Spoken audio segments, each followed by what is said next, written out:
كتاب أنزلناه إليك مبارك ليدبروا آياته وليتذكر أولو الألباب.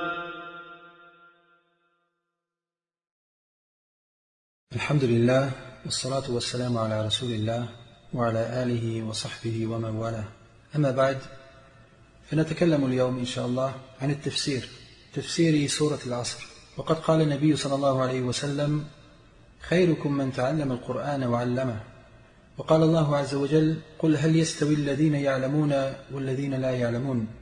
وهذا استفهام إنكاري، أي لا يستوي الذين يعلمون والذين لا يعلمون.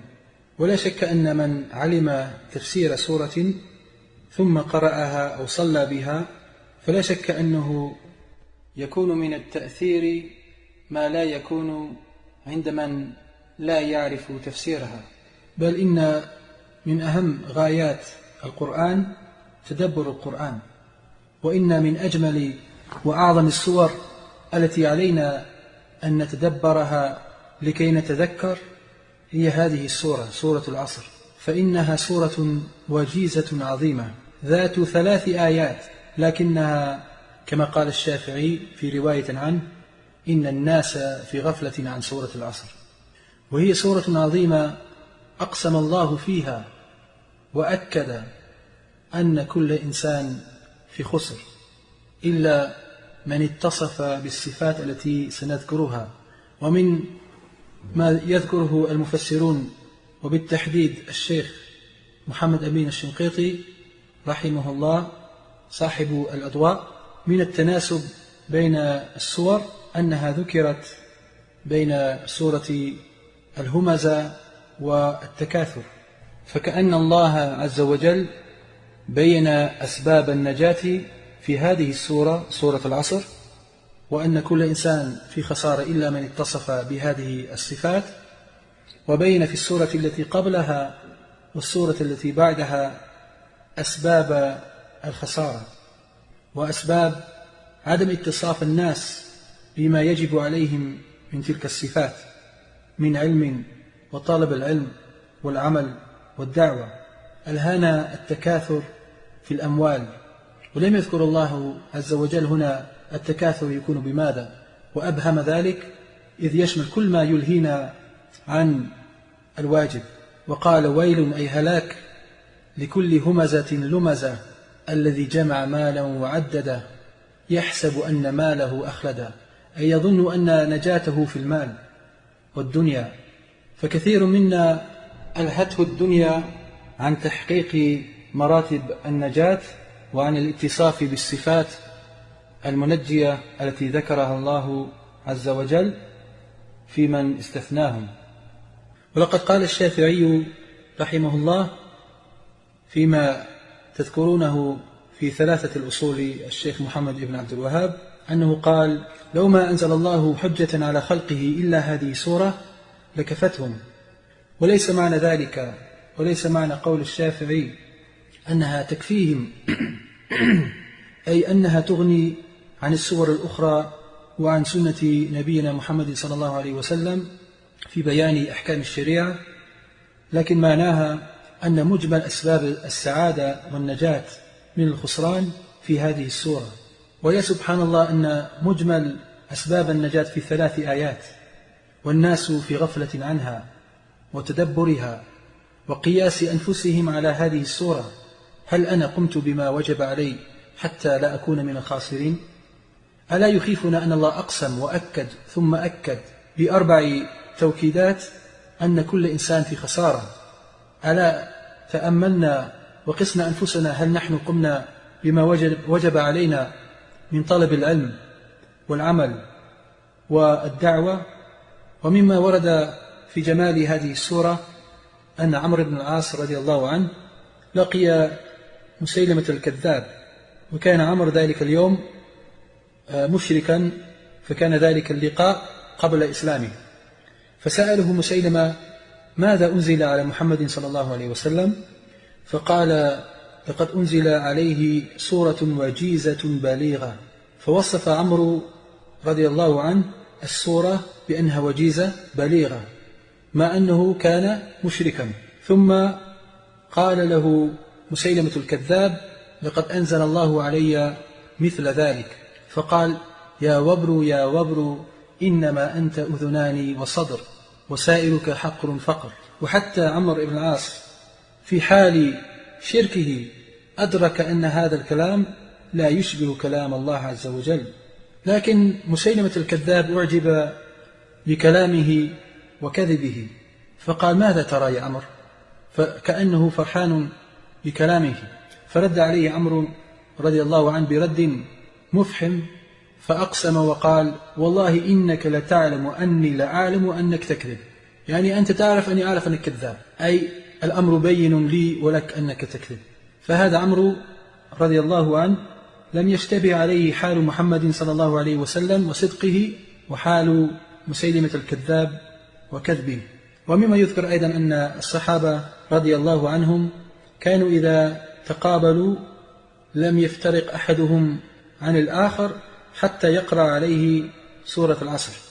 وسورة العصر سورة مكية، ومعنى مكية ليس أنها نزلت في مكة، لكن الأصل في ذلك أن كلما نزلت قبل الهجرة تسمى مكية، وكلما نزلت بعد الهجرة تسمى مدنية، أي لها علاقة بالزمان وليس بالمكان. قال الله عز وجل: والعصر إن الإنسان لفي خسر.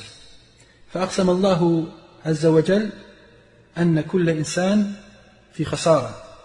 والقسم عند العرب له 3 أركان: حرف القسم كالواو والتاء والباء، فتقول والله وبالله وتالله.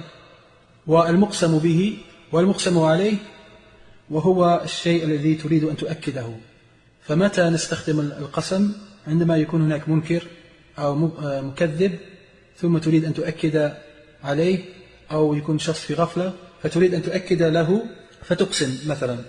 والمقسم به العصر، والمقسم عليه أن كل إنسان في خسر. وهنا استشكل بعض الجهال كيف أقسم الله بالعصر والعصر مخلوق، فأجاب من يظن أنه مصيب أن هنا محذوف وهو كلمة رب، فصار الكلام ورب العصر، أي أن الله أقسم بنفسه وقال ورب العصر، وهذا كلام غير صحيح. بل إن الله عز وجل يقسم بما يشاء، لا يسأل عما يفعل وهم يسألون.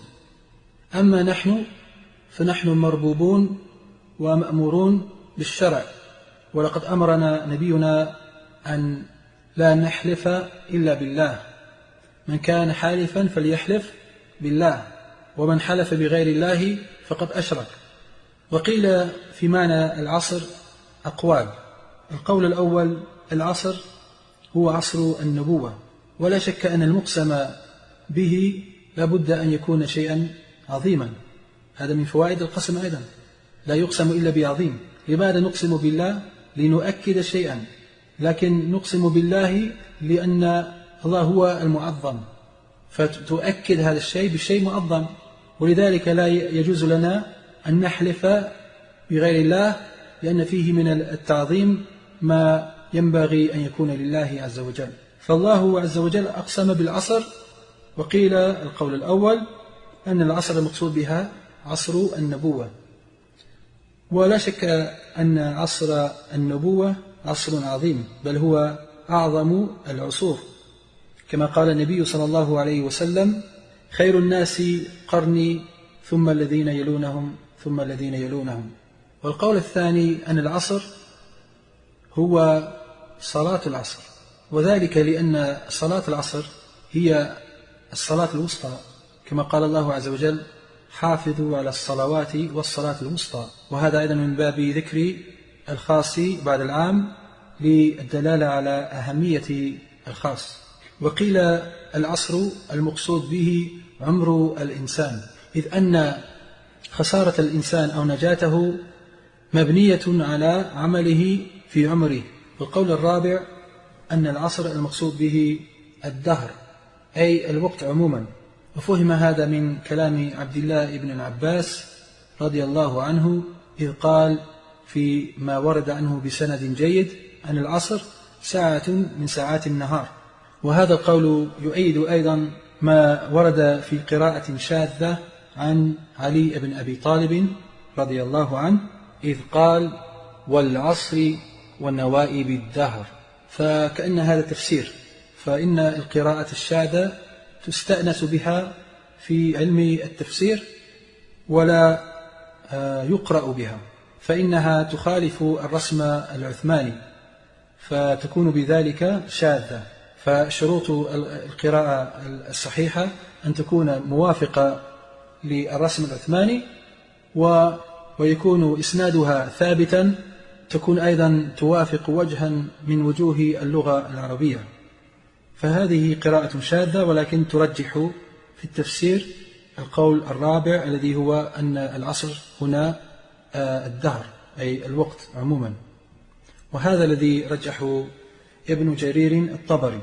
ومما أحب أن أدخل هنا هو شيء من النحو، وأدخل بين التفسير من فوائد النحو قوله تعالى والعصر قسم إن الإنسان لفي خسر.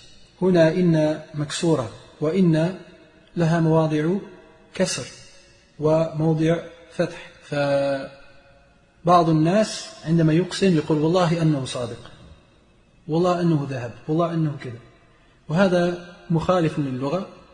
وأرى أنه ينبغي للمسلم أن يلتزم قدر الإمكان بقواعد اللغة العربية، إذ بتعلم اللغة يقوى فهمك للدين. فإن وأخواتها، لما ذكر ابن مالك في ألفيته إن وأخواتها ولا نذكرها هنا معروفة لديكم إن شاء الله، ذكر بعد ذلك موضع فتح إن، ثم ذكر موضع أو مواضع كسر إن، فقال وهمز إن افتح بسد مصدري مسدها وفي سوى ذاك اكسري، فاكسر في الابتداء وفي بدء صلة وحيث إن لي يمين مكملة، أو حكيت بالقول أو حلت محل حال كزرته وإني ذو أمل. فمواضع كسر إن الابتداء، ففي ابتداء الجملة لا نقول أن محمدا صادق، نبتدي نقول إن محمدا صادق، قال فاكسر في الابتداء، ثم قال وبدء صلة مثل قوله تعالى وآتيناه من الكنوز ما إن مفاتحه لتنوء، وحيث إن، وهنا الشاهد وحيث إن ليمين مكملة، جواب القسم لا بد من كسر إن فيها. أو حكيت بالقول، حكاية القول مثل قولنا مثلا قال إني عبد الله، لما حكى الله قول عيسى قال إني عبد الله. أو حلت محل حال كزرته وإني ذو أمل، مثلا أن تقول زرته وإني مريض، أي زرته حال كوني مريضا، فهذا أيضا من مواضع كسر إن. والمقصود هنا أن القسم أو جواب القسم ينبغي أن نكسر فيه همزة إن. ونستمر. المسألة الأخرى التي نذكرها، أقسم الله أن الإنسان في خسر، والإنسان ما المراد بالإنسان؟ فكثيرا ما في السور المكية خاصة إنما يذكر الإنسان يحمله أهل التفسير على الكافر، كما يفعل ذلك الطبري، إذ في قوله مثلا يا أيها الإنسان ما غرك بربك قال الكافر، وقوله أيحسب الإنسان أن يترك سدى أي أيحسب الكافر، إن الإنسان خلق هلوعا إن الإنسان خلق هلوعا أي الكافر، وهكذا قاله الطبري. وهنا أيضا إن الإنسان لفي خسر، هل المراد به الكافر في خسر؟ قال بعضهم أن المراد بالإنسان هنا الكافر، لأن الله استثنى المؤمنين، فعلى ذلك يكون استثناء منقطعا، أي الكافر في خسارة إلا الذين آمنوا. طيب الذين آمنوا ليسوا من الإنسان الكافر، صح ولا لا؟ هل المؤمن من الكفار؟ لا. فالاستثناء هنا استثناء شيء مما ليس منه، ويسمى هذا استثناء منقطعا، وهذا يجوز جائز، لكن الأولى والأصل أن الاستثناء ليس منقطعا بل متصلا، فنقول أن الإنسان هنا المراد به الجنس، أي كل إنسان.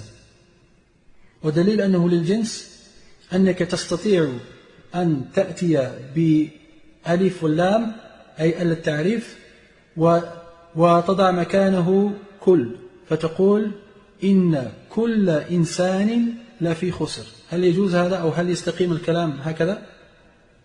نعم، فيدل أن الإنسان هنا المعرف بأل المراد به الجنس، إذ نستطيع أن نقول إن كل إنسان، ويكون الاستثناء هنا استثناء متصلا.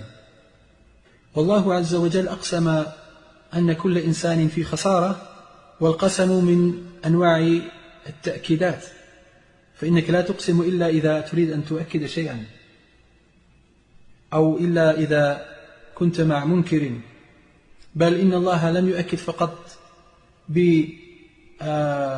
بالقسم، بل أكد بالقسم أولا، ثم بإن حرف تأكيد ثانيا، ثم باللام قال لا في خسر، ولم يقل إن الإنسان في خسر، قال إن الإنسان لا في خسر، وهذه اللام تسمى لام إيش؟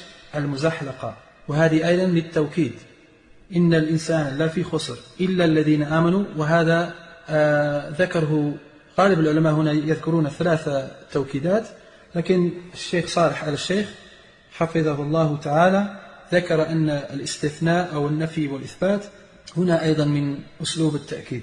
أقسم الله عز وجل أن كل إنسان في خسر، ولقد فسره بعض السلف الخسر بالغبن، وقيل النقص، وقيل الهلكة. ومن لطائف التفسير ما ذكره الشيخ عبد الرزاق ابن عبد المحسن البدر، إذ قال في هنا للظرفية، وفيه من البلاغة شيء عظيم، إذ أنه لم يقل إن الإنسان خاسر، قال فيه خسر، كأن الإنسان داخل فيه، أي محيط به الخسران من كل جانب. ولا شك أن من ترك الصفات التي سنذكرها أنه سوف يحيط به الخسران، فإن من ترك الإيمان بالله عز وجل خسر الدنيا والآخرة، ومن ترك العلم خسر معرفة التوحيد والسنة، وخسر إمكانية العمل الصحيح، ومن ترك العمل خسر رضا الله عز وجل، وهكذا، فهو محيط بالخسران. وهذه من فوائد كلمة فيه. فالصفة الأولى التي ذكرها الله للنجاة هي صفة الإيمان.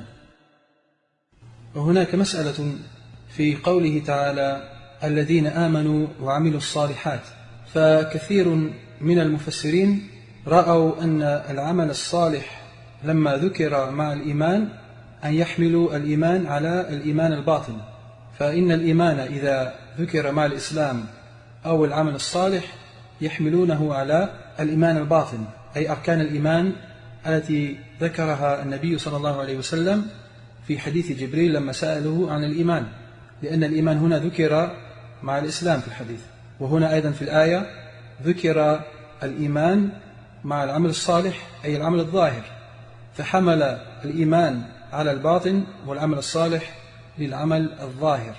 وهناك قول ثاني أن الإيمان هنا يمكن أن يحمل على الظاهر والباطن، أي الذين آمنوا المراد به كما يعرفه أهل السنة والجماعة أن الإيمان قول وعمل واعتقاد، وأن ذكر العمل الصالح بعد الإيمان إنما هو من باب ذكر الخاص بعد العام.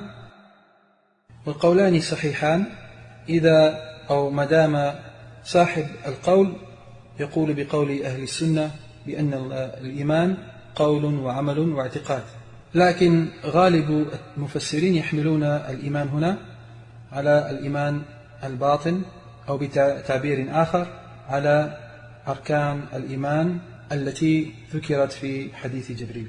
ومنهم الشيخ ابن عثيمين رحمه الله. إذن أول المراتب التي يجب على المسلم تحقيقها لكي ينجو من الخسارة الإيمان. ولا شك أن من أشرك كما قال الله عز وجل: ولقد أوحي إليك وإلى الذين من قبلك لئن أشركت ليحبطن عملك. وقال تعالى: إنه من يشرك بالله فقد حرم الله عليه الجنة ومأواه النار وما للظالمين من أنصار. وأي خسران أكبر أن تكون من أصحاب النار. وقال الله عز وجل: فاعبدوا ما شئتم من دونه. وهذا تهديد وليس تخيير كما يقوله طارق السويدان، هذا تهديد: فاعبدوا ما شئتم وليس تخيير، ليس هناك حرية الاعتقاد. قل إن الخاسرين الذين خسروا أنفسهم دخلوا النار وأهليهم يوم القيامة، أي لأنه حيل بينهم وبين أهليهم أيضا في النار. ألا ذلك هو الخسران المبين، هذا أوضح الخسران. فمن كان خالدا في النار بسبب كفره لا شك أنه من الخاسرين. ودلت هذه الآية أيضا على العلم، فإن أصل كل إيمان وعمل هو العلم. فقبل أن تعمل لابد أن تعلم. وإن آمنت بالله عز وجل وقلت الشهادة فلا بد أن يكون بعلم. ومن شروط قول لا إله إلا الله أن تكون كلمتك نابعة عن علم بمعنى لا إله إلا الله نفيا وإثباتا. فالإيمان أول تلك الصفات ويستفاد منها أيضا العلم. إذن في قول الله عز وجل: إلا الذين آمنوا، هذا من الاستثناء، أن الله استثناه من اتصف بهذه الصفات من الخسران. وأول صفة من صفات الذين استثناهم أنهم آمنوا. والإيمان له أصل، فهناك من لم يؤمن أصلا كالكفار والمشركين، فهؤلاء لا شك أنهم من الخاسرين. ألهتهم الدنيا ومنعتهم شهواتهم ومنعهم الكبر أحيانا عن قبول الحق. وهناك إيمان واجب مثل الأعمال التي ذكرها الله أو ذكرها رسول الله صلى الله عليه وسلم، أن من لم يقم بها ليس من المؤمنين. وقد يكون ذلك بحيث النبي صلى الله عليه وسلم يقول: لا يؤمن من يفعل كذا، أو يقول الله عز وجل: إنما المؤمنون من فعل كذا، فنفى الإيمان عن من ترك ذلك العمل وأثبت الإيمان لمن قام بذاك العمل، فدل أن ذلك العمل من الإيمان الواجب وليس المستحب. لا يمكن كما قال ابن تيمية في كتاب الفوائد نفي الإيمان عمن ترك عملا مستحبا، وإلا جاز نفي الإيمان عن كل أمة محمد صلى الله عليه وسلم. ثم بعد أن ذكر الله عز وجل الصفة الأولى الإيمان الباطن، ذكر الصفة الثانية العمل الصالح، وهو الإيمان الظاهر. والعمل الصالح من حقيقة الإيمان، فالإيمان قول وعمل واعتقاد، لا يجزئ إيمان بلا عمل. قال الأوزاعي رحمه الله: أدركت من أدركت من صدر هذه الأمة لا يفرقون بين الإيمان والعمل، ولا يعدون الذنوب كفرا ولا شركا. وهذه الجملة الأخيرة لا يعدون الذنوب كفرا ولا شركا هو الضابط الذي يفرق بيننا وبين الخوارج. فإن الخوارج يكفرون بترك بعض أفراد العمل وينفون أصل الإيمان عمن ترك بعض أفراد العمل. وقال ابن تيمية رحمه الله: العمل الظاهر لازم للعمل الباطن، لا ينفك أحدهما عن الآخر، وانتفاء الظاهر دليل على انتفاء الباطن، أي ما نراه في ظاهر الإنسان دليل على ما في باطنه. وهذا يدلنا أيضا أن الإيمان ليس ادعاء وليس تمني، ليس الإيمان بالتمني، ولكن ما وقر في القلب وصدقه العمل. إن ظاهرك يدل على باطنك، وإن كنت ظاهرا عاصيا لله عز وجل والعياذ بالله فلا شك أن الخلل في الداخل أيضا. كما قيل: تعصي الإله وأنت تظهر حبه، هذا محال في القياس بديع، لو كان حبك صادقا لأطعته، إن المحب لمن يحب مطيع. ومن فوائد قوله تعالى: وعملوا الصالحات، أن زيادة الإيمان يكون بالعمل، وأن كلما زاد إيمان الشخص بعد بذلك عن الخسران. قال الله عز وجل: إنما المؤمنون الذين إذا ذكر الله وجلت قلوبهم، أي خافت قلوبهم. الوجل هو الخوف، ولذلك قيل: صفرة الوجل وحمرة الخجل. صفرة الوجه من الخوف، وحمرة الوجه من الخجل. الذين إذا ذكر الله وجلت قلوبهم، وإذا تليت عليهم آياته زادتهم إيمانا. فزيادة الإيمان يكون بذكر الله وتلاوة كتابه والعمل الصالح. وإن العلم والعمل، بل الجمع بين العلم والعمل، هو أول أسباب النجاة في الدنيا والآخرة. لا ينفع أن تتعلم ثم لا تعمل بما علمت، ولا ينفع أنك تعمل كثيرا لله عز وجل لكن على جهل. وفيه شبه بالنصارى. وإن من تعلم ولم يعمل بما تعلمه فقد جلب على نفسه من الخسران ومن غضب الله عز وجل. فإن ترك العمل من صفات اليهود، فإن اليهود أعلم من النصارى إجمالا، ولذلك كان اليهود هم المغضوب عليهم، وإن النصارى أجهل من اليهود إجمالا، ولذلك كانوا هم الضالين. ولذلك قال بعض العلماء: من فسد من علمائنا فيه شبه باليهود، ومن فسد من عبادنا فيه شبه بالنصارى. وهكذا أهل البدع فيهم شبه بالنصارى. وإن مما يمكن أن يذكر في وجوب الجمع بين العلم والعمل، وأن العلم يوجب عملا، قول الله عز وجل في أول أمر في القرآن، إذ قال تعالى: يا أيها الناس اعبدوا ربكم الذي خلقكم والذين من قبلكم لعلكم تتقون، الذي جعل لكم الأرض فراشا والسماء بناء، وأنزل من السماء ماء، فأخرج به من الثمرات رزقا لكم، فلا تجعلوا لله أندادا وأنتم تعلمون.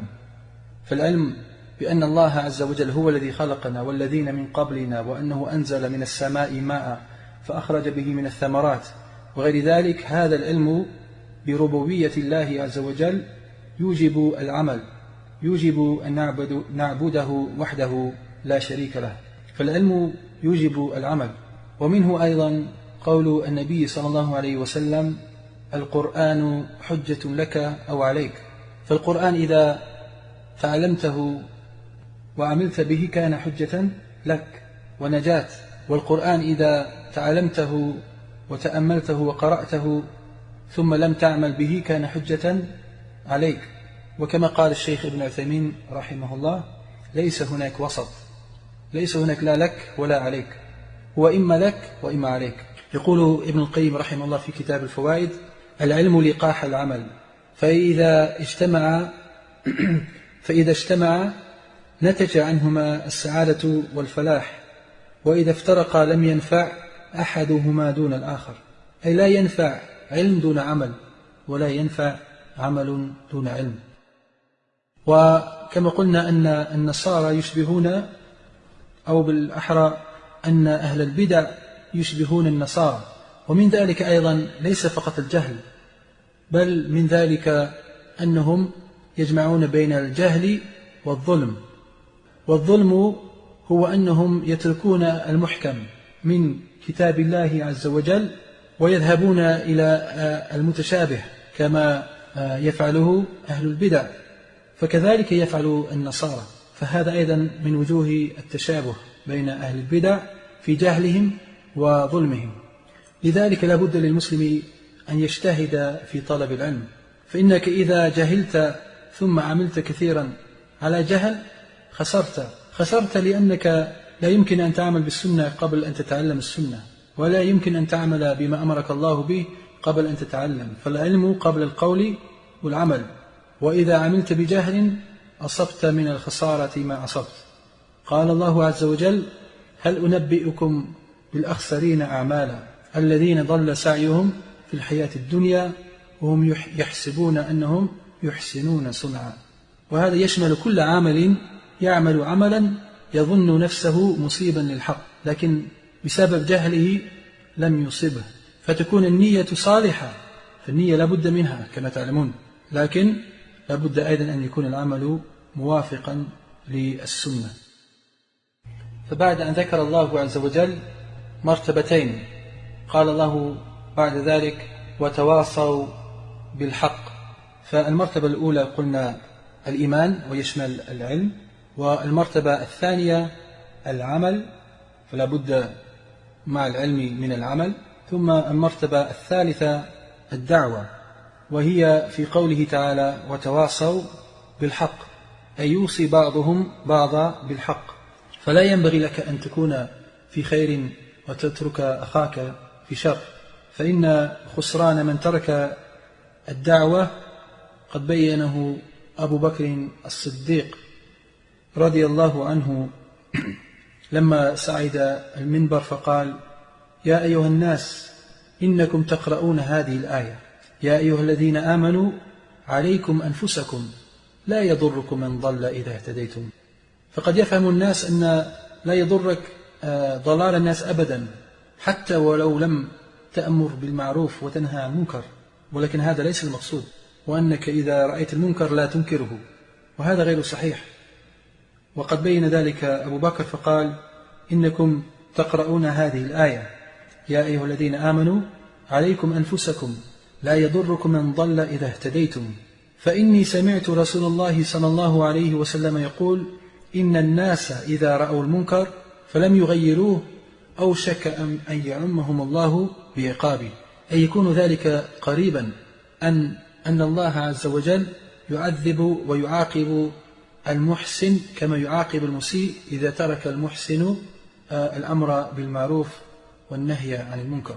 ولذلك أيضا أستغرب من الناس الذين يظنون أنك يمكنك أن تدعو إلى التوحيد من دون التحذير من الشرك، أو يمكنك أن تدعو إلى السنة من دون التحذير من البدع.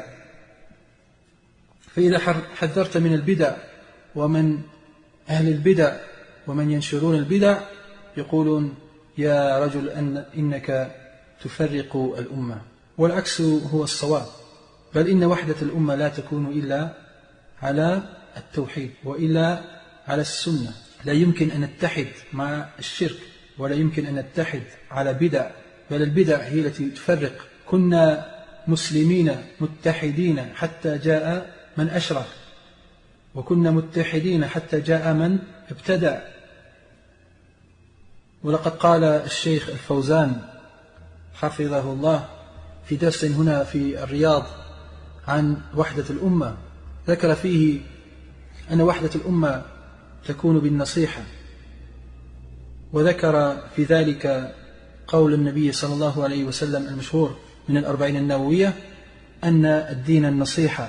ثم ذكر طبعا النصيحة لله، وهو أن نقوم بعبادة الله وحده وندعو إلى ذلك وننهى عن الشرك، فنتحد على التوحيد. ثم النصيحة لكتابه هو أن نستمسك بما أمر الله به في كتابه، ثم النصيحة لرسوله وهو أن نستنى بسنته وننهى عن البدع ونتحد على السنة. ثم أيضا النصيحة لأئمة المسلمين وهو طاعة ولاة الأمور في المعروف. ثم النصيحة لعامة المسلمين وهو أن ينصح بعضنا بعضا، لا يمكن أن نتحد إلا بهذه النصيحة. فليس من ينصح بالسنة وينهى عن البدع ممن يفرق، بل هو من يوحد الأمة. لا تسيء الفهم ولا تظلموا إخوانكم. من تكلم، وهذا انتبهوا له، من تكلم بعلم ليس ممن يفرق الأمة.